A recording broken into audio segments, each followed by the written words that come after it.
Good morning and welcome to America's Home Cooking. Today I am going to roast a chicken and I'm going to season it with seasoned salt that I made. I will give you the recipe for this.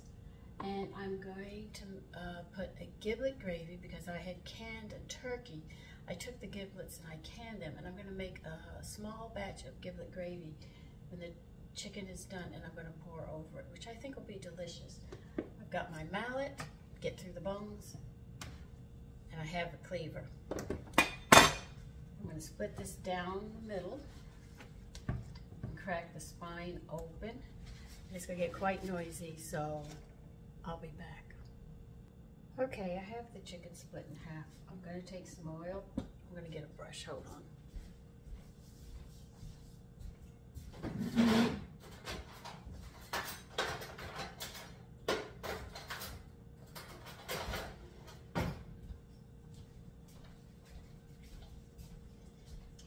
I'm going to pour some oil on it.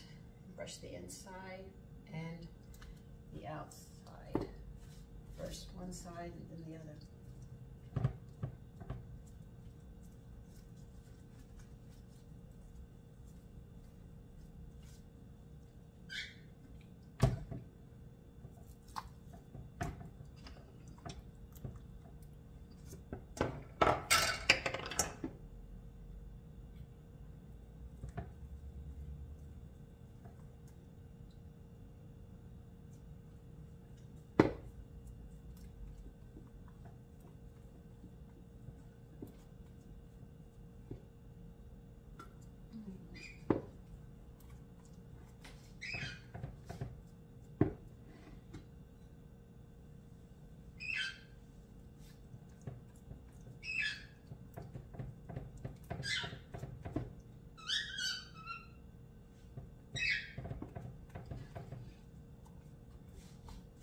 Turn your oven to 350.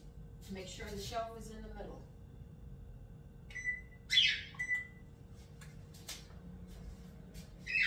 Now I am going to put the chicken with the rib, the inside up.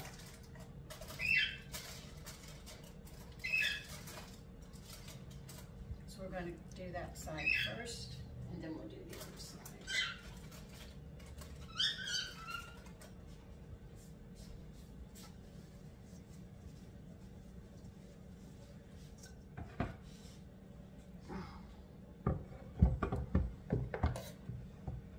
That's not going to stand. Let's get it up here and out of the way.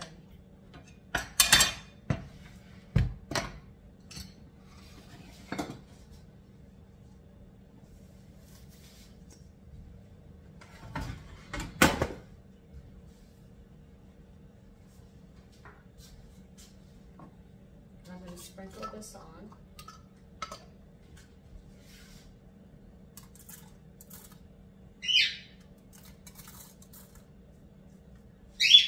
I'm going to sprinkle it on. I'm going to put a little more on and rub it in. We'll do the other side after. We want this side to cook. And then we'll sit there and sprinkle it on after this side cooks some.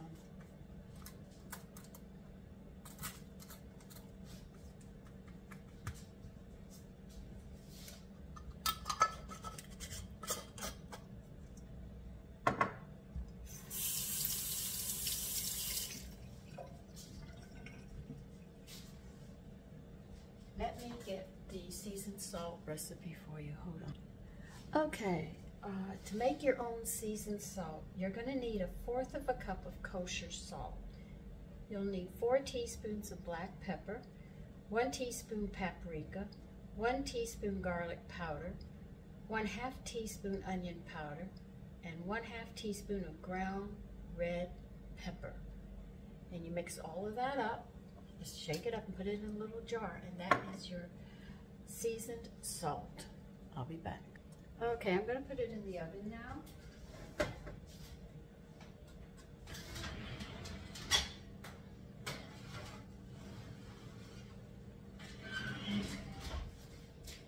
I am going to leave it for 45 minutes And then I'm going to turn it over and I'll take you through the next step. It's been 45 minutes for getting the chicken out.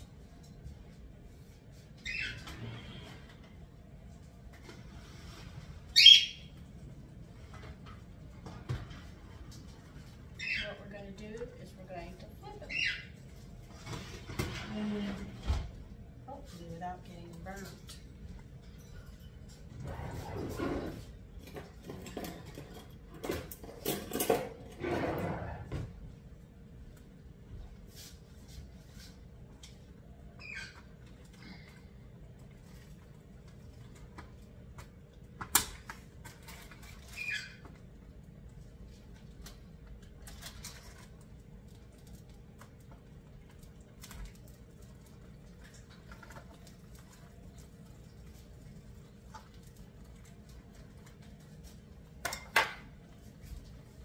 Now what we're going to do is put more seasoned salt on it. Then we'll put it back in the oven and let it finish cooking.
Gizzards out. I'm going to take care of them, separating from the bones and stuff. I don't think it wants to come out of the jar that I can.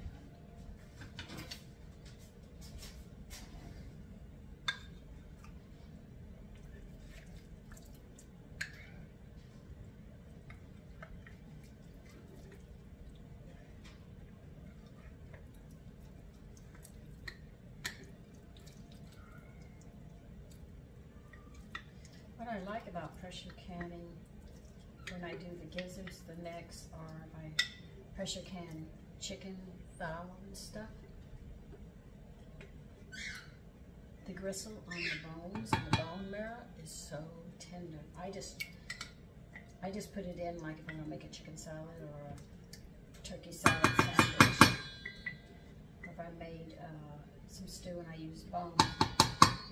The gristles just fall off, and I know the bone marrow is completely in the broth itself. And I will definitely use everything except the bones.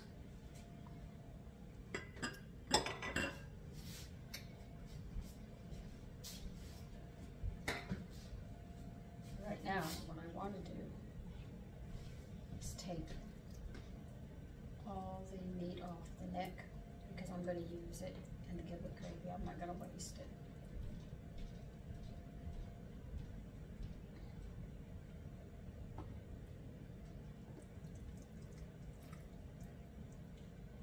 And as you can see, it did fall apart, which is really, really nice.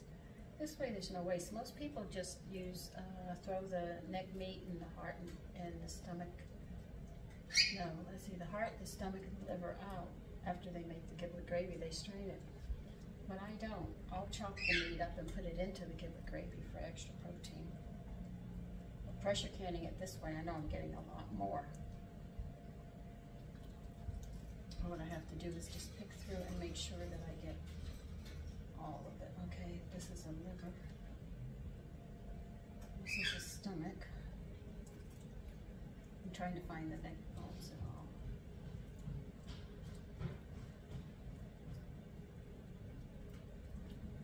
But that's what I'm going to be doing for a bit. And then I'll boil an egg to go in it as well. All right, Mommy, take care. All right, enjoy your day. Bye.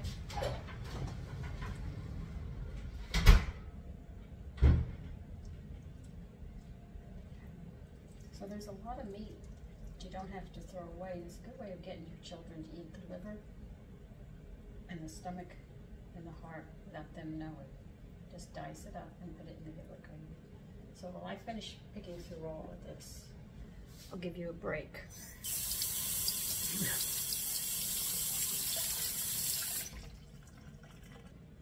Okay, I've got 2 eggs boiled. I'm gonna chop them up with the onion. I didn't have any scones to do because I haven't gone shopping yet. I have to wait till Friday. So I'm going to use an onion in place of it. Now, in the gizzards that I have here that I had canned, I had put a couple of pieces of turkey. So I'm going to have more meat in this than normal. But if there's any of this left, what I will do tomorrow is serve it over biscuits, so I won't be wasting any of it. And I think that's a good idea. I remember my mother used to, you know, do what she could.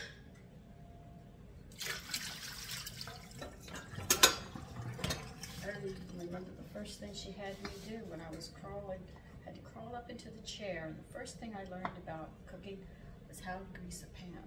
I would grease her cake pans and her bread pans, muffin tins. That was my first job learning how to cook. And I think my first cookbook was Betty Crocker. And one of the first things I learned how to do was to make an Italian dressing out of my first cookbook. That was the first recipe I followed.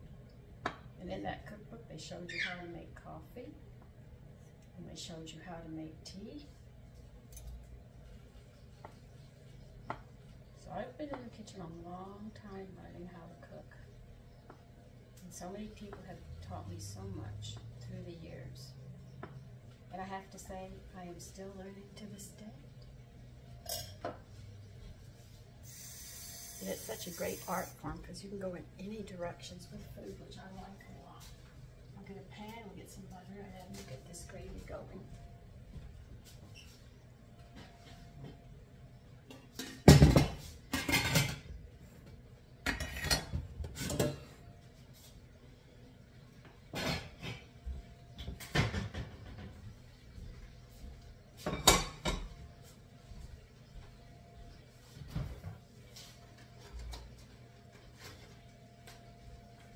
I'm learning how to cook, into nutrition, learning about how to dehydrate, water bath, pressure canning, preserving foods, all of that. I remember my grandmother, she had her pantry, but she had it out in the barn. Yeah, in the barn she had shelves. When you walked in through the side door of the barn and you looked over here, there was all of her preserves and everything. I mean, one of her recipes was really quite interesting. Meat and salt. That was to salt meat.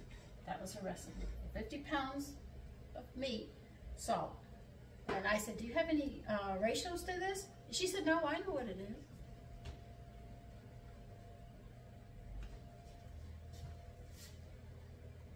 I put a stick of butter in here. I know I'm going to need 2 cups of milk and a good ½ cup of flour. Now I'm going to use the rolls that I made yesterday, apps to go with this meal that we're having. So I've already got the wheat germ already in those rolls.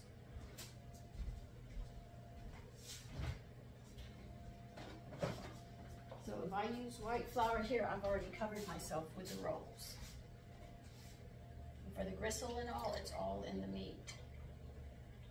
But I will add some extra powdered milk here to my milk, knowing fully well it'll pick up the protein in the milk and it will help people who have aches and pains. Calcium, like I said, and magnesium are tranquilizers. natural ones. Even minerals, trace minerals will do it.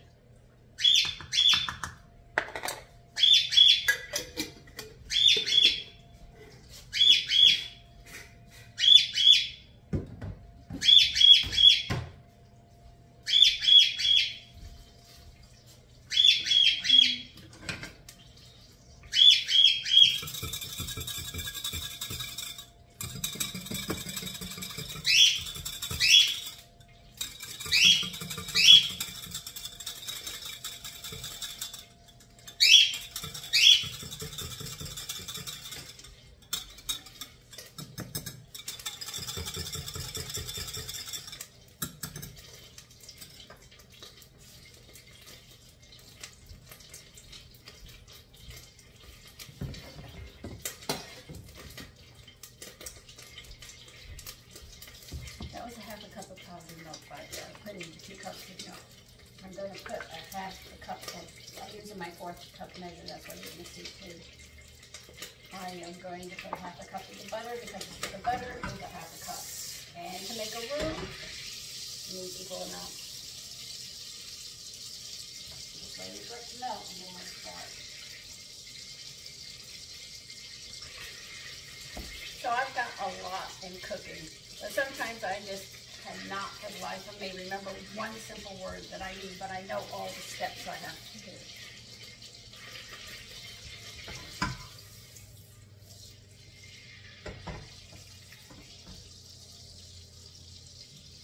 So until the butter melts, I'll be back. Okay, it's ready.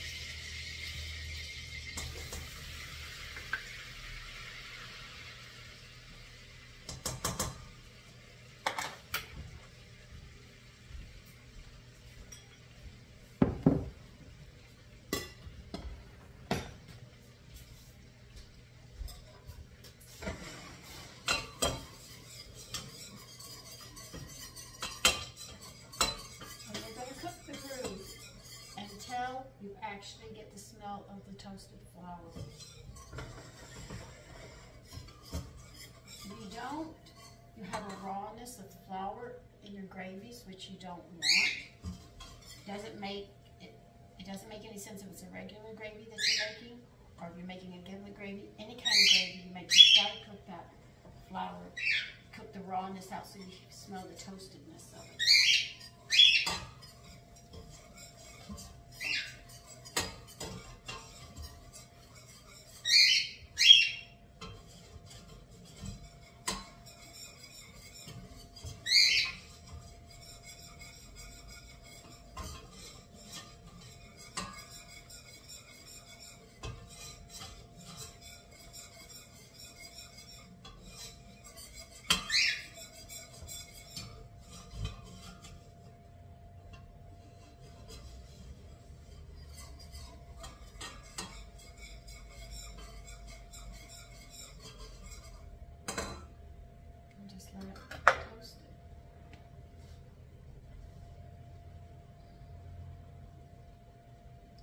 Take long, it just takes a little bit of time.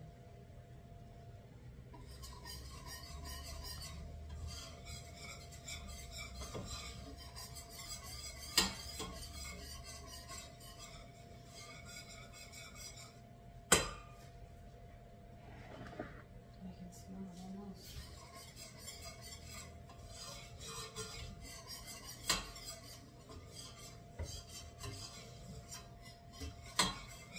The reason I keep stirring is I don't want it to burn on the bottom.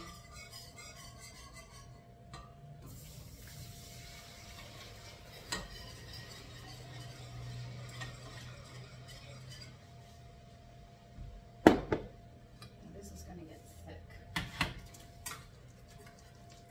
Now I have a lot of meat in this. That's why I said tomorrow I'm going to put it over biscuits if I have any left over, which I probably will, knowing me.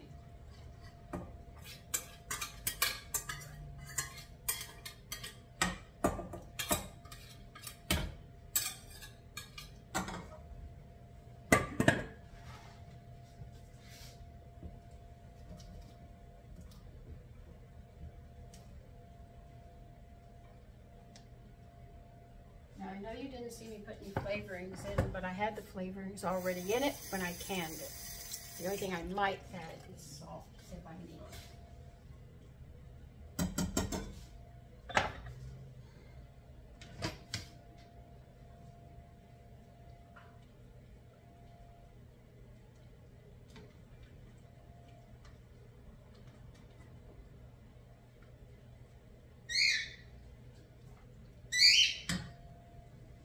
Wish to know more why I use powdered milk and wheat germ and how I change these recipes around to make them more nutritious, you can go to America's Home Cooking on Facebook. It works with this page as well, so it can show you how I use both of them. I have pictures of what I've made, and in the guides I talk about nutrition. I took the information from my books and I just added it all in, so you could read up on it, and I learned about teas and about health, just all general. It's all there, as much as I can get there on the guides. So if you really want to understand more, you can go there, or you don't have to, but just to let you know, if I don't explain everything, the guides on the America's Home Cooking on Facebook works with this page, and it will explain it more in depth for you. Let me turn another light on. It's dark. I gotta get some light bulbs in here.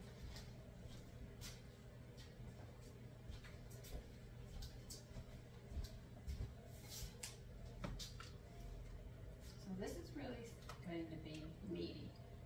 It'll be a hearty meal. But I just think this is going to be great over biscuits. And if you have children, it's a good way of getting them into liver and the heart, the gizzards of the turkey.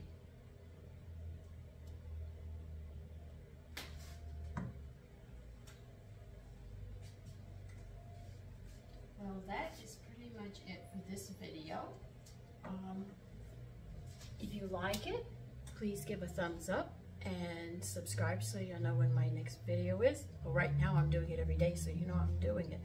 But there'll be days that I won't be doing it. So listen, take care, enjoy your day. It's a bit breezy, dress accordingly. Bye-bye.